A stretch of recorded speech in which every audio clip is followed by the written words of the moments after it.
Olá, muito bom dia a todos. Eu sou o António Tadeia e este é o Futebol de Verdade, edição de segunda-feira, dia 16 de setembro de 2019, edição com alguma polémica assegurada, seguramente porque o fim de semana teve jogos e já se sabe que, apesar de ser muito cedo ainda na Liga, os adeptos já começam de um lado e do outro a tentar reclamar daquilo que vão sendo as arbitragens e daquilo que vão sendo, do ponto de vista deles, como é evidente, o favorecimento aos adversários e o desfavorecimento às suas próprias cores. No fim, fazem essas contas e se calhar não é bem assim, toda a gente vê um bocadinho as coisas de uma forma um bocadinho inclinada para o seu lado, mas é também se calhar normal que isso aconteça. O que não é normal é que depois as pessoas entrem numa lógica muito de insulto e de ódio, que essa sim não faz falta nenhuma ao futebol. E aliás, isso viu-se inclusive durante este fim de semana, nos trabalhos que fui publicando no antoniotadeia.com e já lá vou mais à frente neste Futebol de Verdade para poder explicar aquilo que estou a dizer neste momento. Bom, não se esqueça que pode deixar perguntas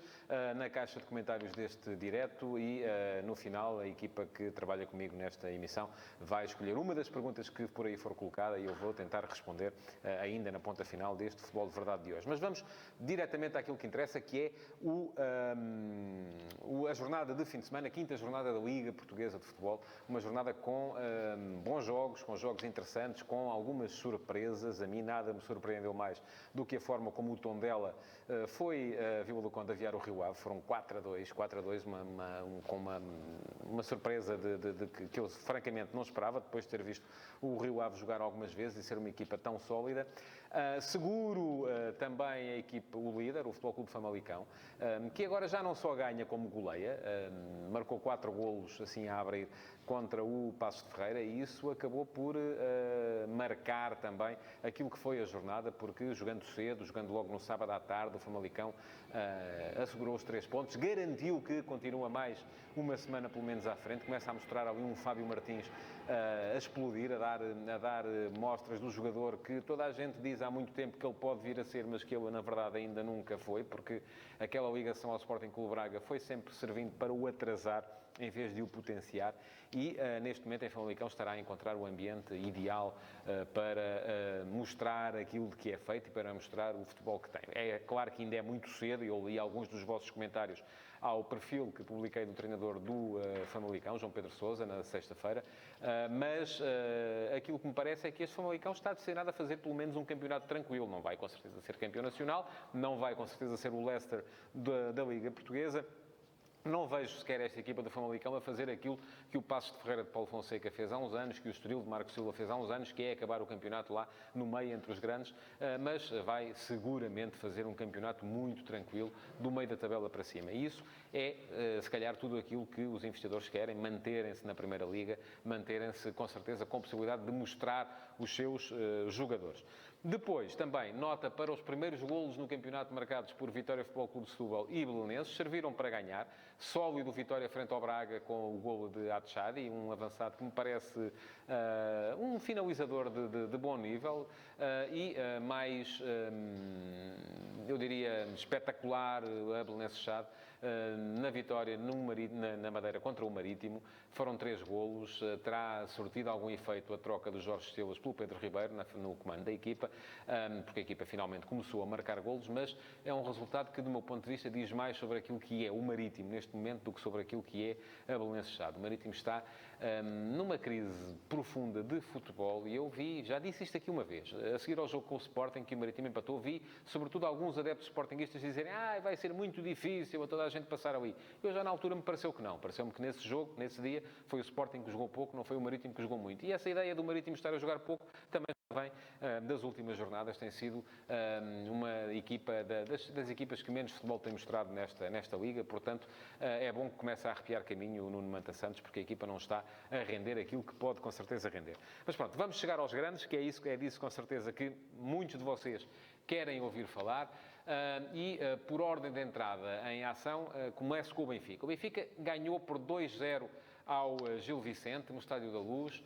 Exibição cinzenta da equipa do Benfica, não ao nível daquilo que já mostrou em algumas ocasiões, até mesmo esta época, mas foi uma exibição minimalista, uma exibição QB. Há aqui 2 hipóteses para explicar o pouco que o Benfica jogou nesta partida, há 3, aliás, nesta partida frente ao Gil Vicente. A primeira tem a ver com o adversário, muito bem organizada a equipa de Vítor Oliveira. 2 linhas com bloco baixo, 2 linhas muito juntas, com William Soares no meio das 2 linhas, a roubar o tal espaço interior que o Benfica tanto precisa para jogar, e isso foi um problema para o ataque do Benfica. Segunda questão, o facto deste jogo estar entalado entre os compromissos das seleções nacionais e o início da Liga dos Campeões, que para o Benfica vai ser já amanhã, frente ao Leipzig. E aqui gera-se um bocadinho a dúvida, lá atrás, no fundo da mente, para os jogadores que, ainda por cima, não estiveram a trabalhar, muitos deles, com os seus colegas, num ambiente coletivo, que chegam aqui, têm este jogo e depois estão já muitos deles concentrados naquilo que vai ser o jogo a seguir. É claro que nenhum treinador diz aos jogadores para se pouparem, nenhum jogador entra em campo com a ideia de se poupar, mas o subconsciente aqui funciona muito e aquilo que acontece muitas vezes é que aquela fração de segundo que se leva mais a reagir acaba por ser fatal. E aqui pareceu-me também que o Benfica, sobretudo a seguir ao 2-0, poupou-se bastante naquilo que foi o seu jogo com o Gil Vicente. E, por fim, uma terceira possibilidade que tem a ver com a noção de facilidade que aquela grande penalidade concedida logo no início pelo adversário pode ter dado à equipa. É verdade que Pizzi falhou o penalti, mas aquilo que me parece também é que a partir desse momento a equipa do Benfica pode ter achado que mais minuto, menos minuto, o golo apareceria. Como acabou por aparecer? Apareceu um autogolo, primeiro de Yuri Nogueira e depois o golo de Pizzi. Dois assuntos para falar relativamente a estes 2 lances. Primeiro o golo de Pizzi, uma finalização muito, muito boa. Já um bocadinho ao nível daquela que ele tinha feito no jogo contra o Braga. A bola vem do outro flanco e ele dá-lhe de primeira e consegue meter a bola onde quer, no fundo da baliza. Portanto, começa a ser também um dos aspectos positivos no futebol de Pizzi. É a forma como ele chega para finalizar e muitas vezes bolas que não são tão fáceis quanto isso. Não são aquelas bolas que vêm a redondinhas, ali rasteirinhas, que é só encostar. Não, são bolas difíceis. A seguir, a questão do autogolo. Ora bem, ontem, no antoniotadeia.com, eu publiquei, tive o cuidado de ir fazer um estudo e de perceber, fazer uma pesquisa e de perceber até que ponto é que era real a preocupação que começa a circular muito por aí, relativa aos autogolos que o Benfica tem beneficiado. E eu repito, foram 3 nas primeiras 5 jornadas. Além deste de Yuri Nogueira, tinha havido 2 na jornada anterior, no jogo contra o Sporting Clube Braga, marcados por Bruno Viana e Ricardo Jogaio. E a conclusão a que cheguei é que, de facto, 3 autogolos são geralmente uma dose para uma época inteira. Vamos andando anos para trás e as equipas que beneficiam de mais autogolos durante um campeonato inteiro, 34 jornadas, portanto, geralmente estão nos 3 autogolos.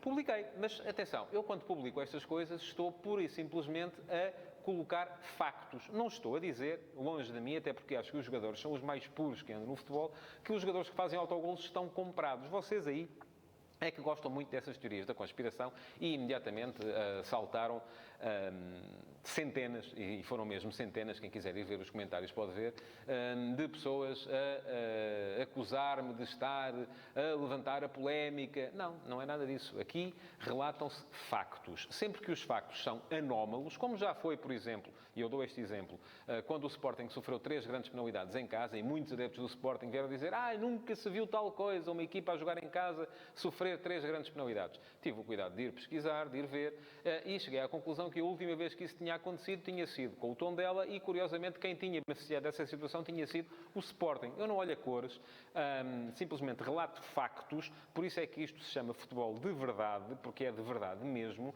e depois, com esses factos, quando os factos são anómalos, como é o caso, cada um de vós pode fazer a interpretação que quiser. Eu agradecia que façam vocês a interpretação que quiserem fazer, insultem um bocadinho menos, insultem-se menos uns aos outros, porque isto, de facto, não é para isso. Não é para isso que esta coisa serve. Serve apenas para percebermos, há aqui um facto que é desviante. Vamos assinalá-lo, porque é curioso, porque o que é notícia não é o cão morder o homem, é o homem morder o cão. Porquê? Porque é anómalo, não é? E, portanto, acaba por ser o uso que é feito desses factos que depois é um bocadinho desviante. Porque, e já vamos entrar a seguir, no Portimonense Porto, a grande realidade é que os adeptos de futebol em Portugal estão viciados na polémica, estão viciados na necessidade de encontrarem fatores externos para justificar aquilo que são os resultados que não lhes sorriem.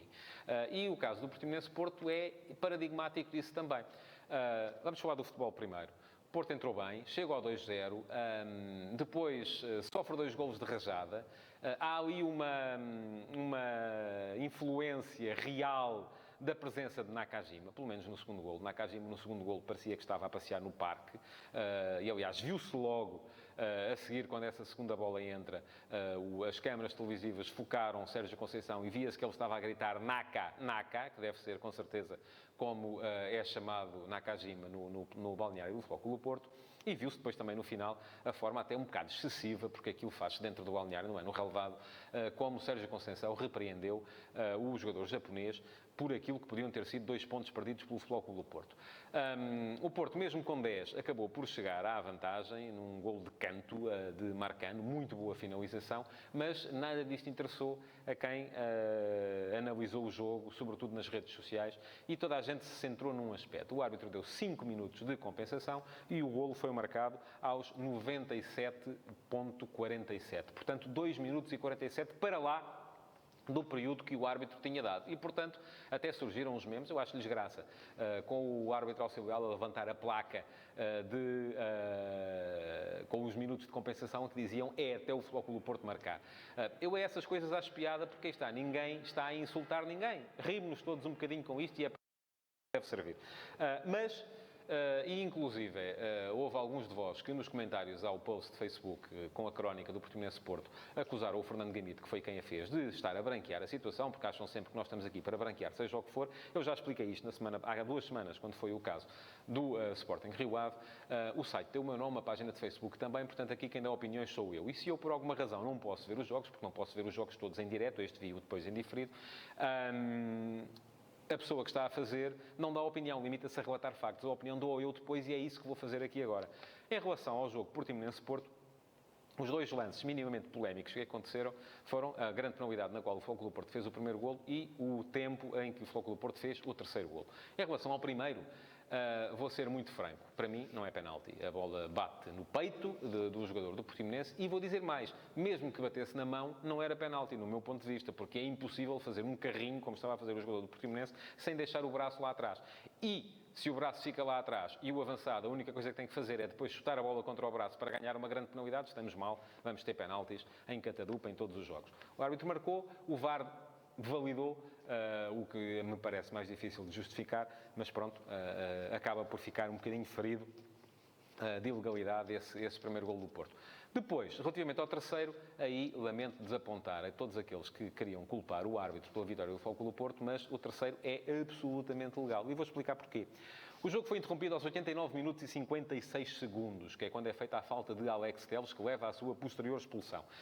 É nessa altura que o árbitro auxiliar indica que vai dar 5 minutos de compensação.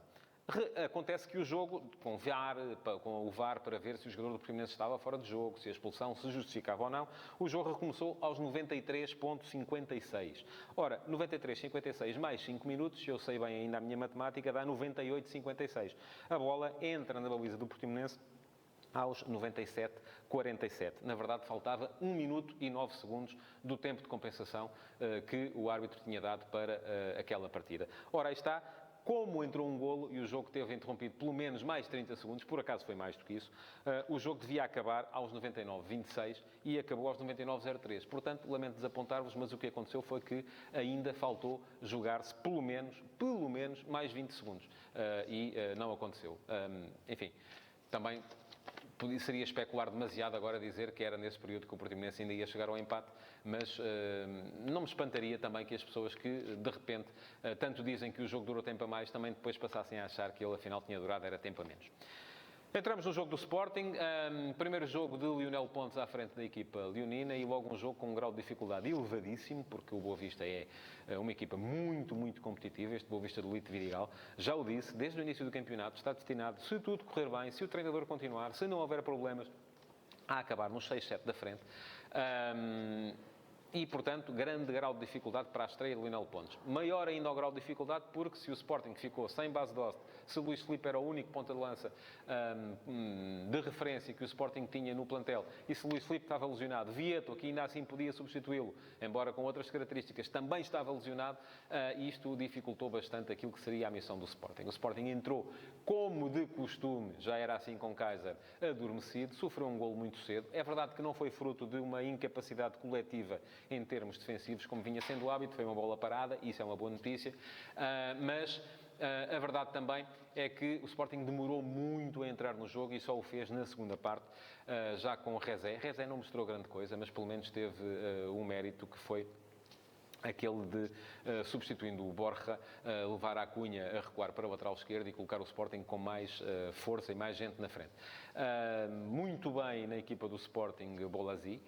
O próprio jogador no final disse que ainda não tinha sequer feito para a época. É daqueles que me parece que se ele quiser, se ele se esforçar e se trabalhar, pode fazer uma grande época em Alvalade. Desiludiu-me Gonzalo Plata, de quem venho ouvido as coisas fantásticas, que seria o último fenómeno a aparecer na formação de Alvalade, mas vai ter que mostrar mais, porque aquilo que mostrou neste jogo foi até algum acanhamento, alguma dificuldade em tentar desequilibrar. Pareceu-me que terá acusado um bocadito a responsabilidade ou a falta de intensidade para um jogo destas características. O Sporting acabou por chegar ao empate, é um resultado que não é terrível, também não é bom, e coloca em cima do Lionel Pontes e do futuro deste Sporting uma pressão muito grande para os próximos dois jogos. E são dois jogos muito complicados. PSV fora, podem dizer assim, mas o Sporting pode perder com o PSV até os dois jogos e acabar por se qualificar para a fase seguinte da Liga Europa, é verdade. E depois Famalicão em casa, sem Bruno Fernandes, e a este respeito convém dizer duas coisas. Tem alguma razão o Lionel Pontes quando diz no final que Bruno Fernandes é massacrado com faltas, sofreu 5 faltas no jogo e nenhuma delas levou à amostragem do cartão amarelo ao adversário. E depois, na única falta que fez, acabou por ver o segundo amarelo que lhe motivou a expulsão. Mas há aqui uma coisa que os sportinguistas também têm que pensar. Reparem bem na construção da frase. Na única falta que fez, viu o segundo amarelo. Ora bem, há aqui uma coisa que está a mais, que é o primeiro amarelo. E o primeiro amarelo foi fruto daquilo que é sempre Bruno Fernandes. Tem que refilar com todas as decisões dos árbitros. Eu recordo que no ano passado, Bruno Fernandes estava tapado com amarelos e sabia que se visse mais um amarelo, ficaria afastado de um jogo, e esteve uma série infindável de jogos sem ver esse amarelo. Acabou a época sem esse jogo de castigo. Ele só tem é que ser um bocadinho mais consciente daquilo que faz em campo, porque o primeiro amarelo não se justifica e não se deve perdoar. Não, o segundo, enfim, eu até posso dizer, foi a única falta que fez, mas o primeiro, esse sim, muito difícil de justificar. Pronto, quanto ao Sporting, é isso. PSV, Famalicão, 2 jogos, vai ser preciso ao Sporting, com certeza. Não é tanto por uma questão de resultados ou de classificações, mas é sobretudo por uma questão anímica, por uma questão dos jogadores acreditarem na solução que têm à frente.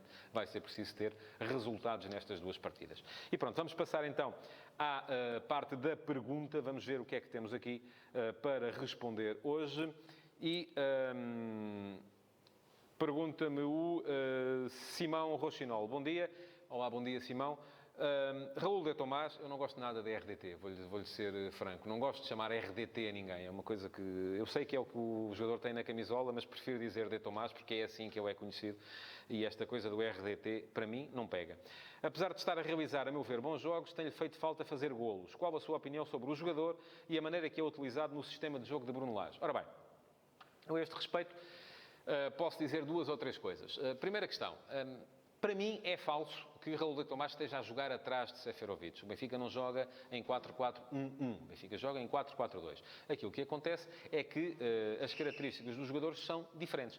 Seferovic é um jogador que é muito forte na busca da profundidade e por isso mesmo, quando a bola entra no espaço atrás da defensiva adversária, é ele quem estica. E é muito importante para o jogo do Benfica que haja alguém a esticar o jogo, a aparecer na profundidade. Para quê? Para alargar as linhas defensivas do adversário. Porque se Seferovic vai buscar a bola atrás da linha defensiva do adversário, a última linha naturalmente baixa também e acaba por aumentar o espaço entre a última e a linha de meio campo, que é o espaço onde jogam Pizzi, Rafa e De Tomás. Ora, portanto, parece-me a mim que essa ideia de que De Tomás joga muito longe da baliza e joga atrás de Seferovic é uma falsidade, é uma ideia que vem do facto de Seferovic muitas vezes ser ele o chamado a ir à procura da profundidade. Depois, o sistema do Benfica é um sistema que tem Seferovic e De Tomás na frente. Aliás, eu creio, não fui ver, confesso, mas posso ver isso, que De Tomás até teve mais finalizações do que Seferovic no jogo contra o Gil Vicente. Acontece que a bola não está a entrar, ele está a ter essa dificuldade de sair o primeiro golo. Parece-me que é um avançado válido, que precisa de um golo para se soltar.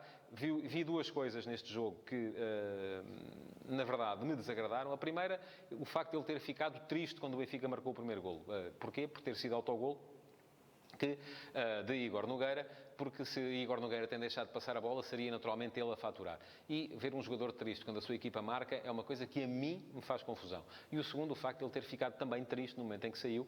Enfim, é normal que um jogador fique triste quando sai. E aqui até acho que com 2-0, na verdade, Bruno Lage podia ter feito uma pequena concessão e podia ter perfeitamente retirado Seferovic e mantido De Tomás para que ele tivesse mais algum tempo para ir à procura desse tal primeiro golo com um jogo resolvido. Vejo uma justificação para isso, vejo duas, mas uma delas para mim não colhe, que é a ideia de jogo, mas aquela que para mim colhe é a possibilidade de, frente ao Leipzig, na cabeça de Bruno Lage estar eventualmente a possibilidade de estar apto como segundo avançado e, quem sabe, De Tomás como primeiro, aí sim transformando o sistema num 4-2-3-1 e não no 4-4-2 que o Benfica tem vindo a utilizar. Vamos ver se é isso. Amanhã, com certeza, saberemos. E pronto, muito obrigado por terem estado desse lado. Não se esqueçam de reagir, de colocar like, de partilhar, de comentar, para que este espaço possa aparecer também aos vossos amigos. Muito obrigado e até amanhã.